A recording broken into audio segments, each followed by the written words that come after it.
Now I own an F82 M4, I've lived with it, tracked it, modified it, and quite recently I drove an F80 M3. But this is the next chapter, the BMW M3 Competition xDrive with around 510 brake horsepower.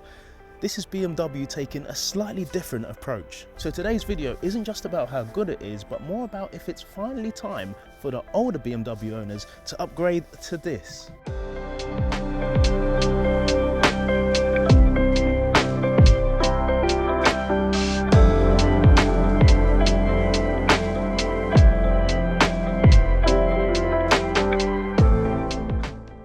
So straight off the bat, the looks, it's not everyone's cup of tea, but you have to admit the M3 definitely looks better than the M4, even in this generation. Of course, the biggest talking point will always be the grills, but quite frankly, it kind of matches the car. And when you look at it from certain angles and picture a smaller grille, the bumper would just look very, very grey in this case anyway. And under here lies the glorious S58, the straight six twin turbocharged engine, putting out around 510 brake horsepower. That is around 60 horsepower more than what the previous generation had. It's too much power, guys. I'm only joking. It's a great amount of power.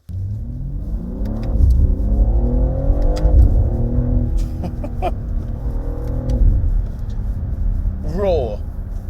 Now, that's not the word I'd use to describe this. That's the word I'd use to describe the previous generation of the M3 and M4. That S55, it came in hard and left hard, with usually 2 sets of tyre marks behind you. This, with the xDrive, I'd say feels more defined and more mature. However, this does have the ability to switch into 2-wheel drive mode, which we'll touch on later. But it hasn't really lost that rawness. What it's done is made it safer while still allowing you to be an idiot at the push of a button or 2 pushes of this M2 button.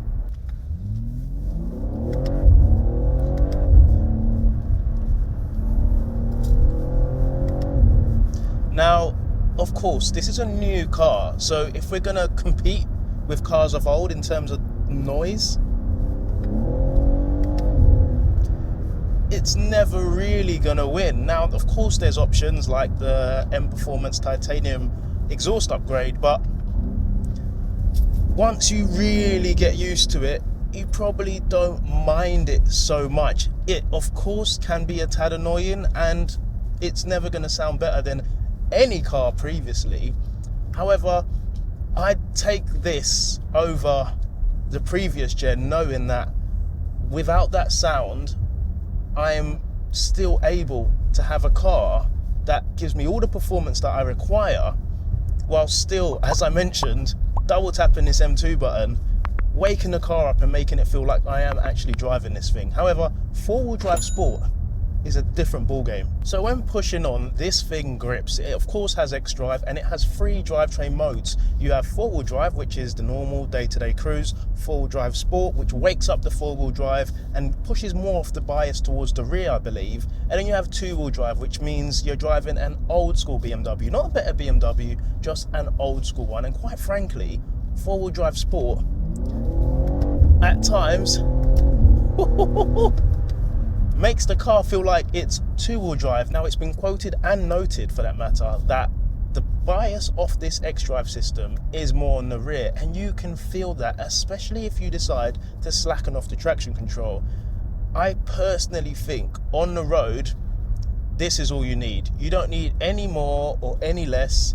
Just 4-wheel drive sport, play it safe, and get home in one piece. The previous front end felt a bit light to me.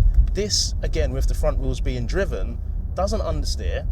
It doesn't feel overly weighted. It feels, as mentioned, refined. They built upon the things that they knew weren't everybody's cup of tea, such as the artificial steering being way too heavy, and it's very, very pointy. There's no wayward feeling with this. You just point it and go. And with the xDrive system, you feel so confident pushing on. Now, of course, the weather is good, but if there was a bit of damp on the road, it would just soak it up due to this lovely suspension that we've got here. It is a tad firm, but again, it's an M car, it's not a 340D.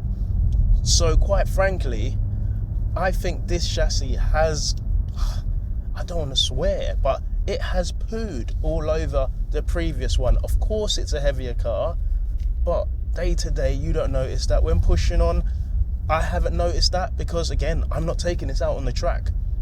I'm personally using this for road trips, maybe a track day if I fancied it, but mainly road trips and just enjoying what is a great car.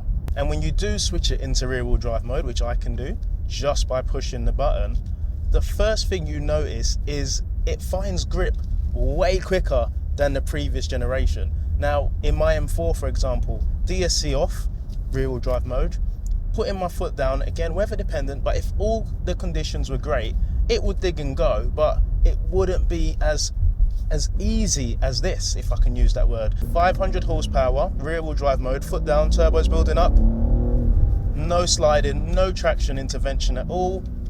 We've got a bit of lock on here, a little slide maybe, but again, you really feel that diff working. I feel whatever coding or programming they've done on the rear axle on the G80 and the G82 and of course the G87 is miles ahead, as expected, but quite frankly I didn't expect it to be this good.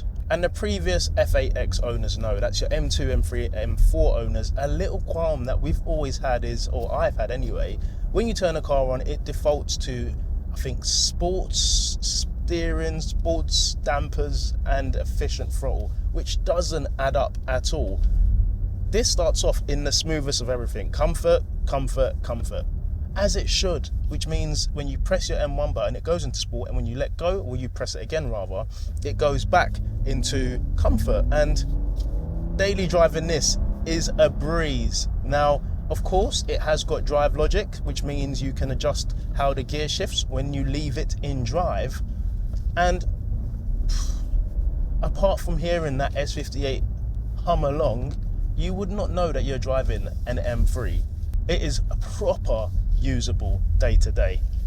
Now, most people would probably go for the bucket seats because they look great, but if this is a car you'd want to use day to day, you'd probably be best suited going for these seats. They are super comfortable. However, they're not as supportive. You're going to get thrown around in them, and that's the compromise you'd have to make, going from a bucket seat to a more daily seat. Personally, I'd go for these, not because they're a cheaper option and I'd be saving money, but more because I would be using this car more on the road than I would be on the track. And staying on the day-to-day usability of this beast, quite frankly, it is a sleeper. The previous gen was a DCT7, 7-speed. This is a ZF8. So it knocks itself into 8th gear when you're cruising at 70 and you're doing under 2,000 RPM. With the M2, M3 and M4, you'd be looking at around 30 mpg at a push. This does 35 all day, every day. As I said, we had a long drive down from Bicester all the way back down to here in Essex.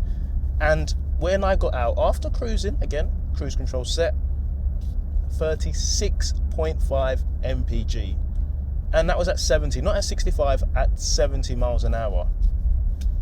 You tell me what makes sense. Now, when BMW released the xDrive version, in my head I straight away thought to myself, oh dear, you've lost the plot, you've lost the brand, it's all gone to pot. However, having lived with this thing for a few days, I've got to be honest and say they haven't. They know exactly what they're doing with this machine, and making it switchable has really saved the brand. M2 for track, you've got to press it twice, M1 for fast road, and default for just cruising around. And cruising around isn't what you want to do, because quite frankly it's an M car. Sure, use it to get to work, but take the long way home. It isn't as raw, but what it loses in that rawness, I feel it makes up for in its daily usability. Previous M3 and M4 are amazing cars, don't get me wrong, I own one. However, this is just a step above. This car feels like the future. It's powerful, precise and capable in a way that the old M cars never were, but with that comes a new personality. Calmer, more complete, less chaotic. Maybe that's BMW M growing up, or maybe it's me. Either way, it makes one thing harder than ever to answer. Is it finally time to upgrade?